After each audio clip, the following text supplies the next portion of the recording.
Bonjour à tous. Je m'adresse particulièrement donc au signe du cancer, mes amis cancer dont c'est l'anniversaire fin juin début juillet. Je vous remercie de suivre la chaîne.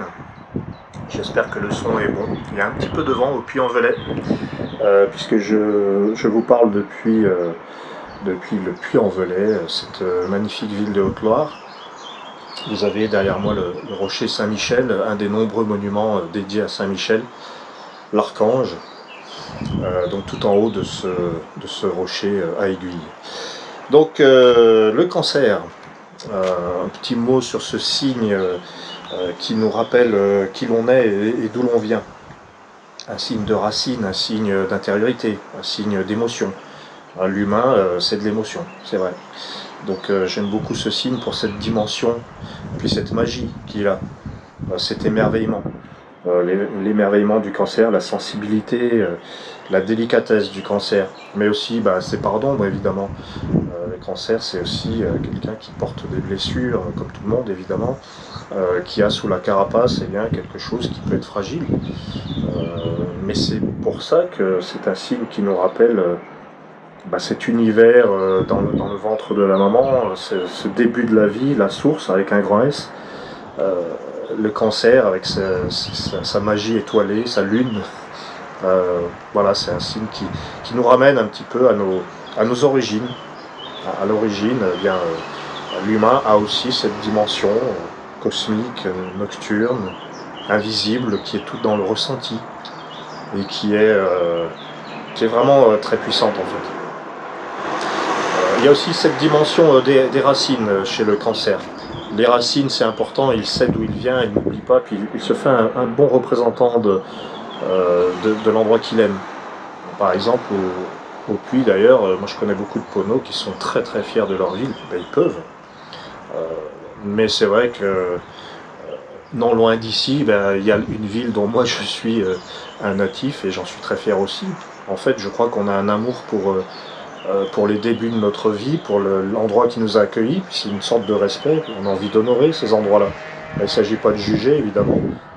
Quand j'entends les natifs d'une ville ou de l'autre faire une sorte de rivalité, je trouve ça assez drôle, mais c'est pas tellement constructif. Moi voilà, j'aime tous les endroits qui m'ont accueilli. Le signe du cancer, c'est l'accueil. C'est celui qui reçoit, c'est l'accueil. C'est très famille. Du coup, le cancer a cette capacité à se sentir proche des gens. Il a besoin d'être intégralement lié à la personne avec qui il est.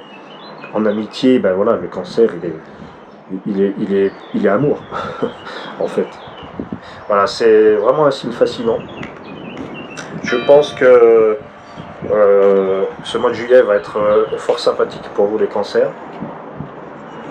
Et je vais tout de suite commencer par le tirage. Votre tirage anniversaire du signe du cancer, juillet 2019. Nous avons le Sphinx.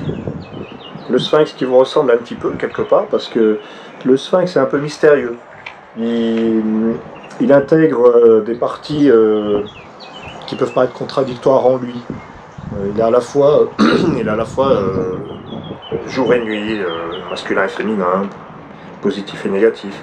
Il y a une complexité dans le Sphinx qui ressemble un petit peu au cancer, puisque quand le cancer descend un petit peu dans les profondeurs de son psychisme, on a parfois du mal à le comprendre. Mais il a besoin de se renouveler aussi, le cancer. Donc le Sphinx vous dit à vous, les amis cancer, juillet c'est le mois de l'unité. Vous faites l'unité, vous dénouez les nœuds aussi de l'existence, tout ce qui paraissait complexe et compliqué est balayé parce que vous allez avoir besoin de clarté, voilà, de simplicité.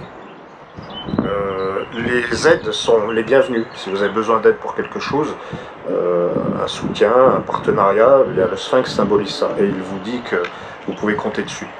Vous avez Uranus en taureau qui peut vous apporter de belles surprises. C'est un allié Uranus pour vous cette année.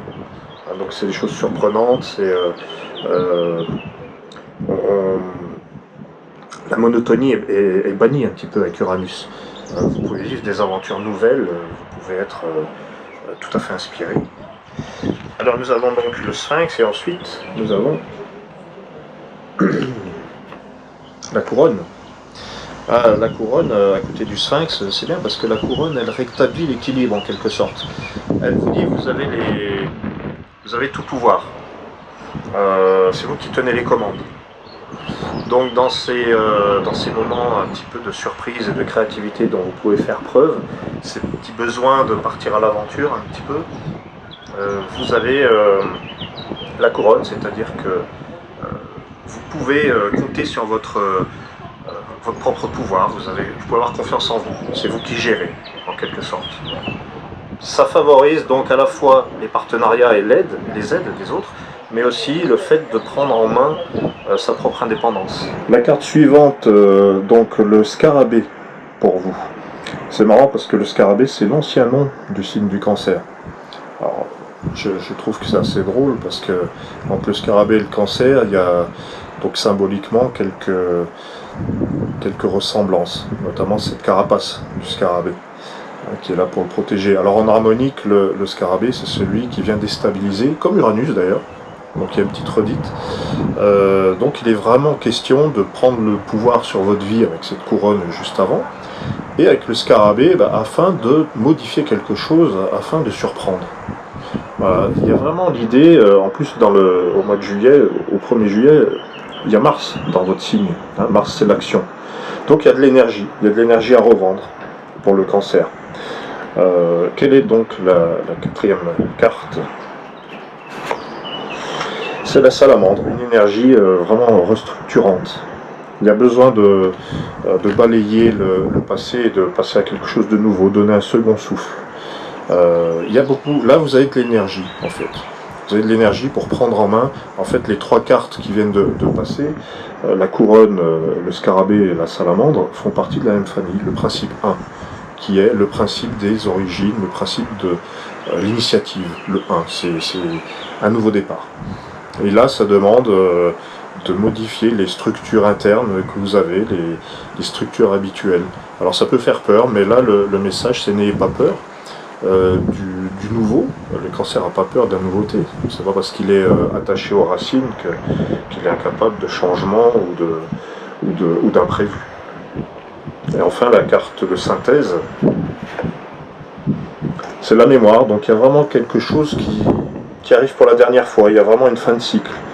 La mémoire vous dit à tous les cancers de vous souvenir, alors c'est quelque chose que normalement vous faites bien, mais de vous souvenir de ce que vous êtes, de vos dons, de vos capacités, de ne pas vous perdre dans vos angoisses et dans vos peurs.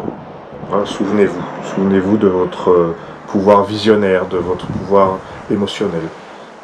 C'est un bel été en perspective, là où il y a beaucoup de nettoyage, beaucoup de reconstruction personnelle. Votre première carte, le sphinx, fait que vous rassemblez les morceaux, puis vous obtiendrez l'aide et le soutien dont vous avez besoin. Et si vous ne pensez pas avoir besoin d'aide, il faut y réfléchir. Et puis, si vous en avez vraiment besoin et vous ne savez pas comment faire, en tout cas, le sphinx vous dit que c'est propice. Vous allez avoir les soutiens qu'il vous faut. Donc c'est un très beau mois de juillet qui s'annonce pour vous. En tout cas, je vous le souhaite. Je vous remercie de suivre les capsules des harmoniques, de vous intéresser, de commenter. En tout cas, vous êtes de plus en plus nombreux. Je vous remercie humblement. Et j'espère que vous me contacterez, pourquoi pas, que vous continuerez à me regarder. A très bientôt, très bel été et très très bon anniversaire à vous les cancers.